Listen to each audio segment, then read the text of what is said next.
Yeah, in my music, there's definitely kind of a signature dark vibe to it, and I try to throw in pieces of light or pieces of optimism or ideas that don't just pull you down.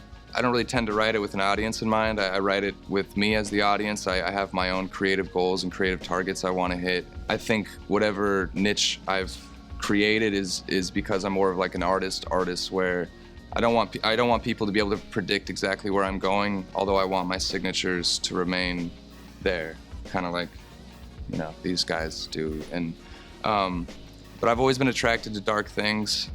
I can't really pinpoint it.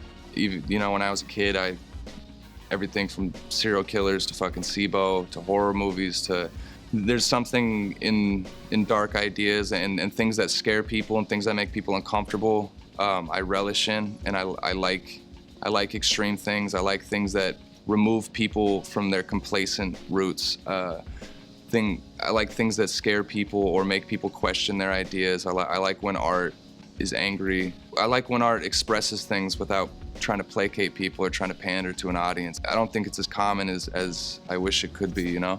So anything with film, books, blah, blah, blah, any of that stuff, I tend to like gravitate towards the transgressive stuff and the shit that kind of fucks up the status quo and the shit that parents don't want their kids to see, and like that's all, I love all that stuff. I'm a big film nerd.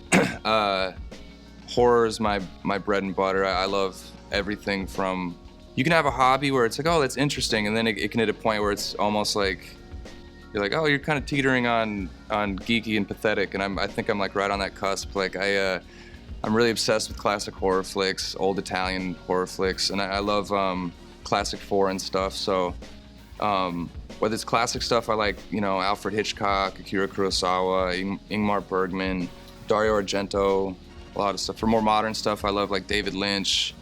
Gaspar Noé for modern people. Gaspar Noé and Park Chan-wook are huge influences of mine. Park Chan-wook did like Old Boy. I don't know if you're familiar with that trilogy. Gaspar Noé, he's very transgressive and aggressive. Like he did Irreversible, Enter the Void. I really like how edgy and aggressive some films are. France has this amazing new wave of horror flicks coming out, Martyrs. I'm just a big movie nerd. I consider myself a student of it. I tend to, Stanley Kubrick's a huge one too, huge influence. I try to be a student of it when I watch movies. Sometimes it's for enjoyment, but a lot of times I'm trying to learn from, and I'm trying to get what they're trying to tell me. I think you could argue that it's maybe even the highest form of art. It includes, any facet of art is included in film, and it's highly collaborative, and it's almost impossible to do by yourself. It's such a high form, you know? So I have a lot of respect for it, and I've always just kind of idolized certain directors, I guess. They get all the credit, but I'm kind of part of that, but I don't know what the hell I'd do without it, you know? And it's weird now that the serial TV series is kind of like usurping film, you know, especially with people's, all of our attention spans just dwindling every day. But it's pretty cool because it's almost like there's a new lane there, and now TV shows are just getting incredible. There's so much more character development, there's so much more style, they're getting A-list actors in them, and I think we're kind of in the golden age of TV. But I still kind of want the movies, you know, I still want, people's attention spans are so low. Now it's, if you tell somebody, oh, you want to watch a movie? And they're like, oh, how long is it? And if you say anything over 2 hours, they're out, they're not doing it. Some of my favorite books, I would say 1984. I have that song, so that one's obvious, but Nabokov's Lolita is probably the most beautiful thing I've ever read.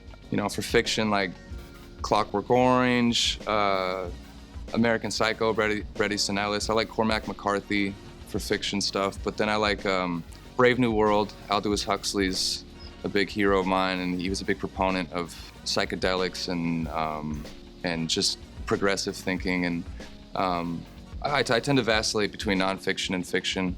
I consider myself a writer first. I want to be a great writer. That's what I've spent my whole adult life doing. And I figure if I want to be a great writer, I have to read great writing and understand why it's great, and understand or try to poke holes in writing too, and find things I don't like or things that I think could have been different. The Bell Jar is another one. Sylvia Plath's The Bell Jar is a book that I relate to very heavily, and I think it's very beautifully written. I remember I was in the dressing room one day and I was like, man, Aaliyah is overrated.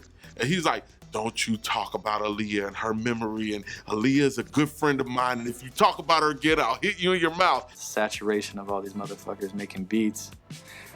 This is the scary picture I'll paint for you. Welcome to Starbucks. How would you like to make your beat today? Don't take ignorance personal. We are being attacked now, but everybody's had their fair share.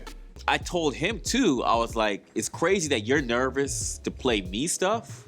That's just, I'm still trying to take that in. Primo, what you don't understand is that I'm nervous because I don't want you to make garbage.